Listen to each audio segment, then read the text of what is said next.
طاسٍ.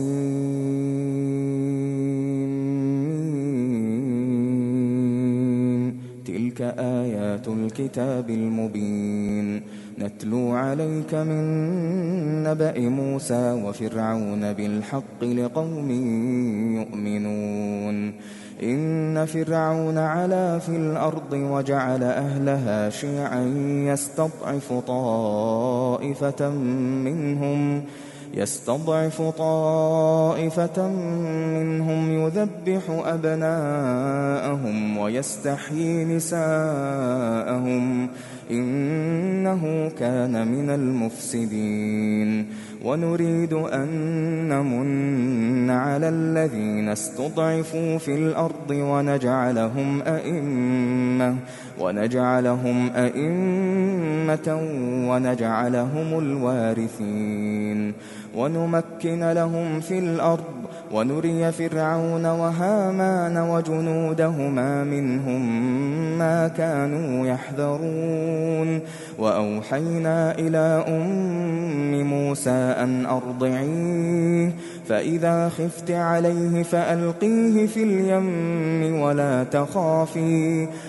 تخافي ولا تحزني إنا رادوه إليك وجاعلوه من المرسلين.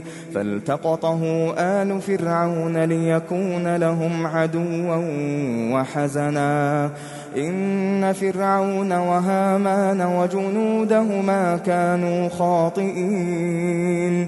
وقالت امرأة فرعون قرة عين لي ولك لا تقتلوه عسى أن ينفعنا أو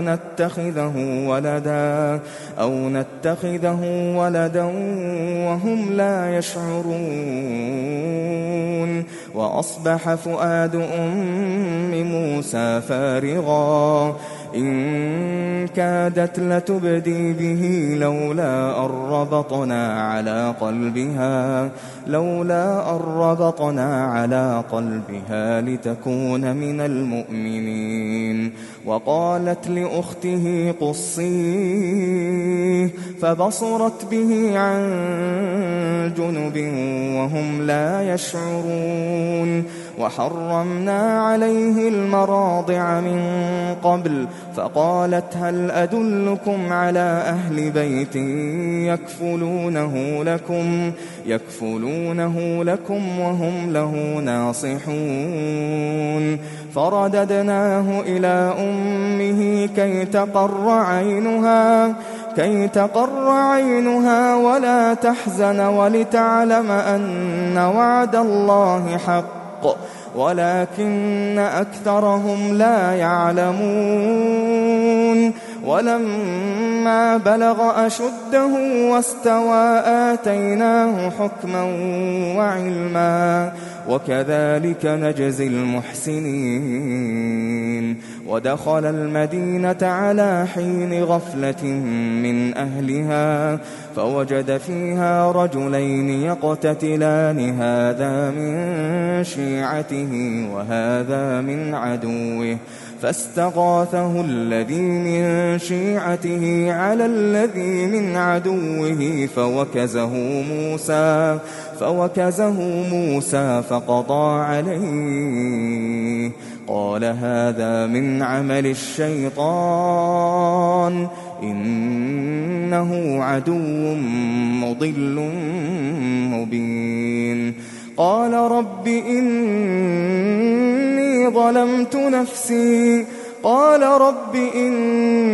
ظلمت نفسي فاغفر لي فغفر له إنه هو الغفور الرحيم. قال رب بما أنعمت علي فلن أكون ظهيرا للمجرمين. فأصبح في المدينة خائفا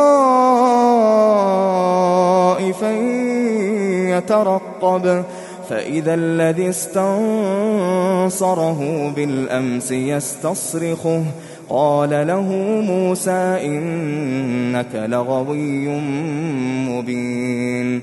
فلما أن أراد أن يبطش بالذي هو عدو لهما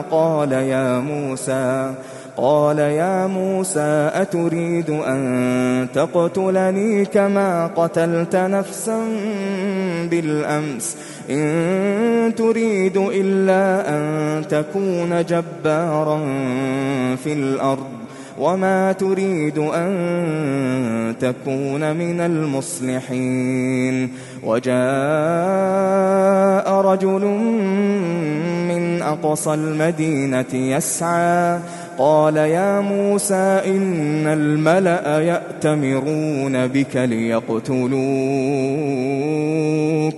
فاخرج إني لك من الناصحين. فخرج منها خائفا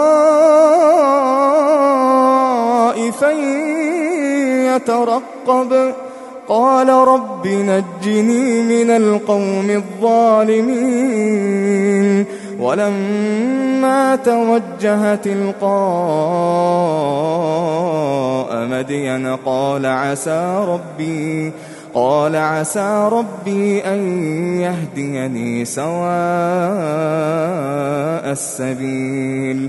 ولما ورد ماء مدين وجد عليه أمة من الناس يسقون ووجد من دونهم امرأتين تذودان قال ما خطبكما قالتا لا نسقي حتى يصدر الرعاء وأبونا شيخ كبير. فسقى لهما ثم تولى إلى الظل فقال رب إني لما أنزلت إلي من خير فقير. فجاءته إحداهما تمشي على استحياء قالت إن أبي يدعوك ليجزيك أجر ما سقيت لنا. فلما جاءه وقص عليه القصص قال لا تخف نجوت من القوم الظالمين. قالت إحداهما يا أبت استأجره إن خير من استأجرت القوي الأمين. قال إني أريد أن أنكحك إحدى ابنتي هاتين على أن تأجرني 8 حجج فإن أتممت 10 فمن عندك وما أريد أن أشق عليك ستجدني إن شاء الله من الصالحين. قال ذلك بيني وبينك أيما الأجلين قضيت فلا عدوان علي والله على ما نقول وكيل. فلما قضى موسى الأجل وسار بأهله آنس من جانب الطور نارا قال لأهلهم كثوا إني آنست نارا لعلي آتيكم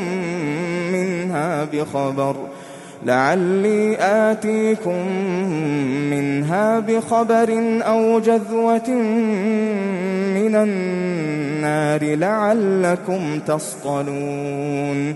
فلما أتاها نودي من شاطئ الوادي الأيمن في البقعة المباركة من الشجرة أن يا موسى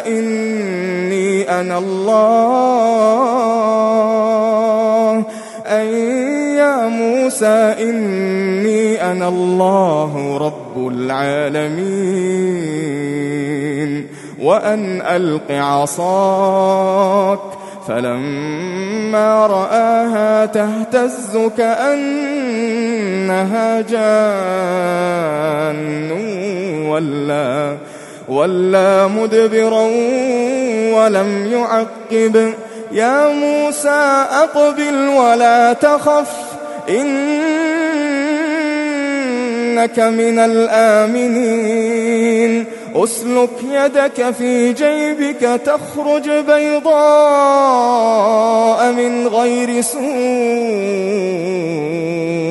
واضمم إليك جناحك من الرهب فذلك برهانان من ربك إلى فرعون وملئه إنهم كانوا قوما فاسقين قال رب إني قتلت منهم نفسا فأخاف أن يقتلون وأخي هارون هو أفصح مني لسانا فأرسله معي يرد أن يصدقني إني أخاف أن يكذبون قال سنشد عضدك بأخيك ونجعل لكما سلطانا فلا يصلون إليكما بآياتنا أنتما ومن اتبعكما الغالبون فلما جاءهم موسى بآياتنا بينات قالوا ما هذا إلا سحر مفترى وما سمعنا بهذا في آبائنا الأولين وقال موسى ربي أعلم بمن جاء بالهدى من عنده ومن تكون له عاقبة الدار إنه لا يفلح الظالمون وقال فرعون يا أيها الملأ ما علمت لكم من إله غيري فأوقد لي يا هامان على الطين فاجعل لي صرحا لعلي أطلع إلى إله موسى وإني لأظنه من الكاذبين واستكبر هو وجنوده في الأرض بغير الحق وظنوا أنهم إلينا لا يرجعون فأخذناه وجنوده فنبذناهم في اليم فانظر كيف كان عاقبة الظالمين وجعلناهم أئمة يدعون إلى النار ويوم القيامة لا ينصرون وأتبعناهم في هذه الدنيا لعنة ويوم القيامة هم من المقبوحين ولقد آتينا موسى الكتاب من بعد ما أهلكنا القرون الأولى بصائر للناس وهدى ورحمة لعلهم يتذكرون وما كنت بجانب الغربي إذ قضينا إلى موسى الأمر وما كنت من الشاهدين ولكننا أنشأنا قرونا فتطاول عليهم العمر وما كنت ثاويا في أهل مدين تتلو عليهم آياتنا ولكننا كنا مرسلين وما كنت بجانب الطور إذ نادينا ولكن رحمة من ربك لتنذر قوما ما أتاهم من نذير من قبلك لعلهم يتذكرون ولولا أن تصيبهم مصيبة بما قدمت أيديهم فيقولوا ربنا لولا أرسلت إلينا رسولا فنتبع آياتك ونكون من المؤمنين. فلما جاءهم الحق من عندنا قالوا لولا أوتي مثل ما أوتي موسى أولم يكفروا بما أوتي موسى من قبل قالوا سحران تظاهرا وقالوا إنا بكل كافرون. قل فأتوا بكتاب من عند الله هو أهدى منهما أتبعه إن كنتم صادقين. فإن لم يستجيبوا لك فاعلم أنما يتبعون أهواءهم ومن أضل ممن اتبع هواه بغير هدى من الله إن الله لا يهدي القوم الظالمين. ولقد وصلنا لهم القول لعلهم يتذكرون. الذين آتيناهم الكتاب من قبله هم به يؤمنون. وإذا يتلى عليهم قالوا آمنا به إنه الحق من ربنا إنا كنا من قبله مسلمين. أولئك يؤتون أجرهم مرتين بما صبروا ويدرؤون بالحسنة السيئة ومما رزقناهم ينفقون. وإذا سمعوا اللغو أعرضوا عنه وقالوا لنا أعمالنا ولكم أعمالكم سلام عليكم لا نبتغي الجاهلين. إنك لا تهدي من أحببت ولكن الله يهدي من يشاء وهو أعلم بالمهتدين. وقالوا إن نتبع الهدى معك نتخطف من أرضنا أولم نمكن لهم حرما آمنا يجبى إليه ثمرات كل شيء رزقا من لدنا ولكن أكثرهم لا يعلمون.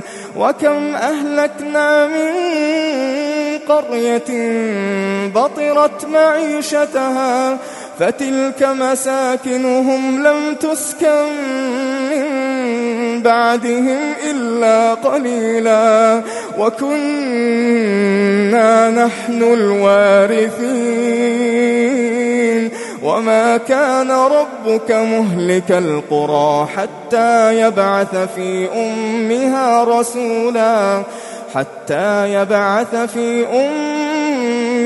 رسولا يتلو عليهم آياتنا وما كنا مهلك القرى إلا وأهلها ظالمون. وما أوتيتم من شيء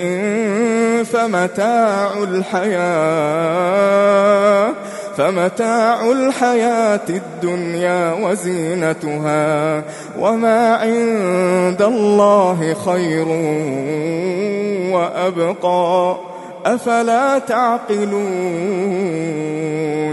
أفمن وعدناه وعدا حسنا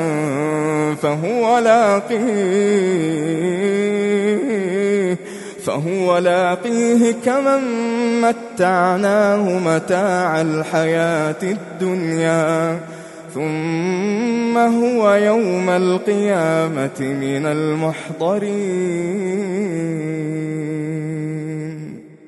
ويوم يناديهم فيقول أين شركائي الذين كنتم تزعمون قال الذين حق عليهم القول ربنا هؤلاء الذين أغويناهم كما غوينا تبرأنا إليك ما كانوا إيانا يعبدون وقيل ادعوا شركاءكم فدعوهم فلم يستجيبوا لهم ورأوا العذاب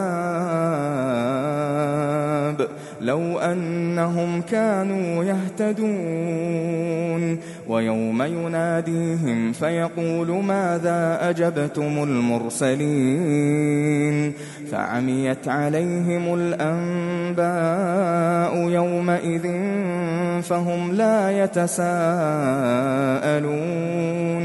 فأما من تاب وآمن وعمل صالحا فعسى أن يكون من المفلحين وربك يخلق ما يشاء ويختار ما كان لهم الخيرة سبحان الله وتعالى عما يشركون وربك يعلم ما تكن صدورهم وما يعلنون وهو الله لا إله إلا هو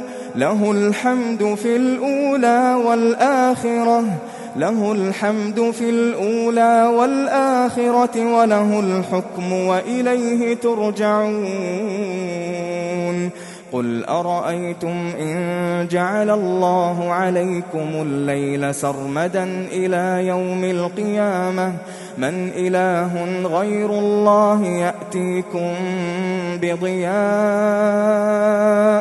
أفلا تسمعون قل أرأيتم إن جعل الله عليكم النهار سرمدا إلى يوم القيامة من إله غير الله يأتيكم بليل تسكنون فيه أفلا تبصرون ومن رحمته جعل لكم الليل والنهار لتسكنوا فيه ولتبتغوا من فضله ولعلكم تشكرون ويوم يناديهم فيقول أين شركائي الذين كنتم تزعمون ونزعنا من كل أمة شهيدا فقلنا هاتوا برهانكم فعلموا أن الحق لله وضل عنهم ما كانوا يفترون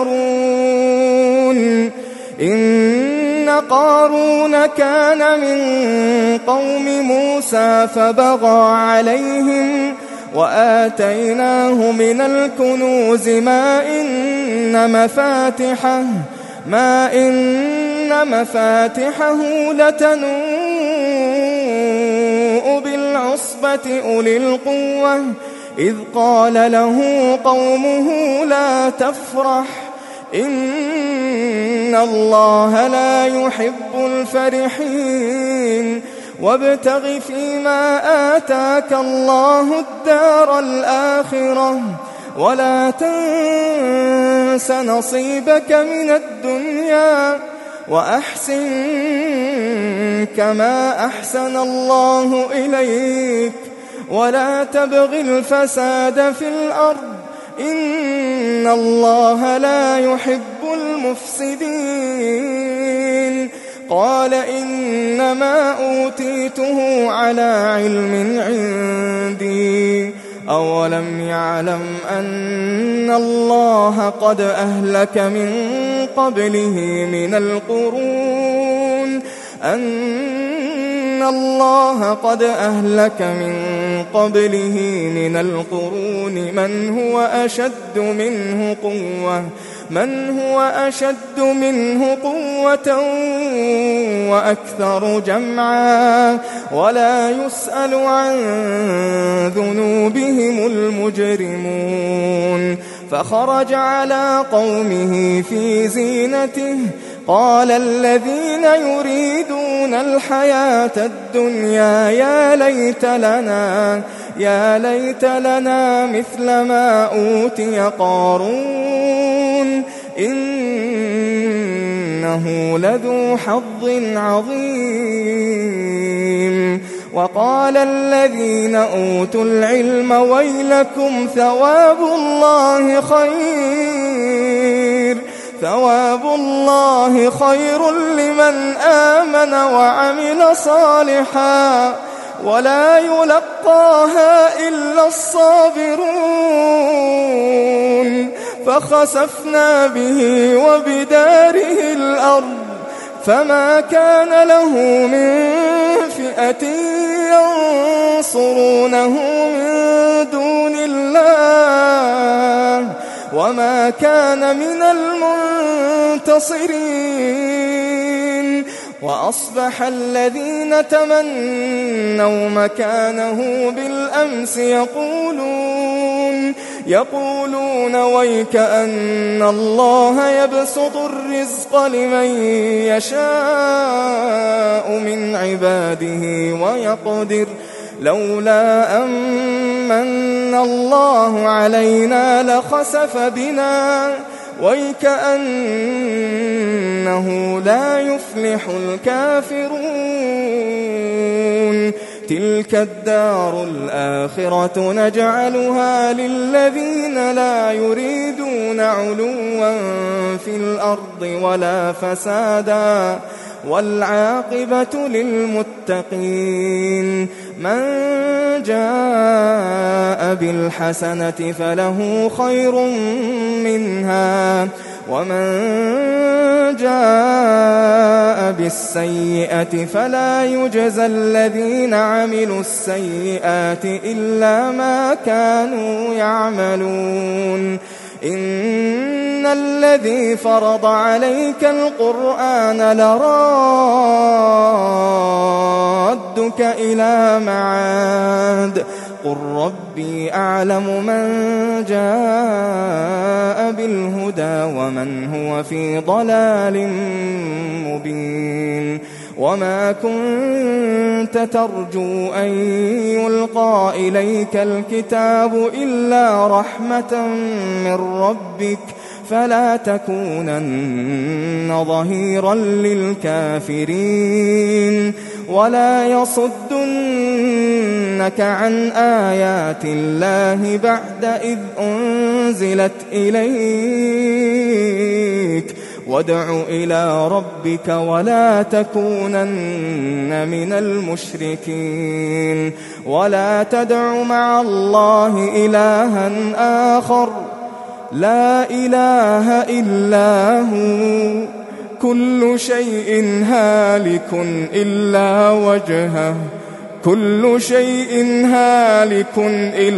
وجهه له الحكم وإليه ترجعون.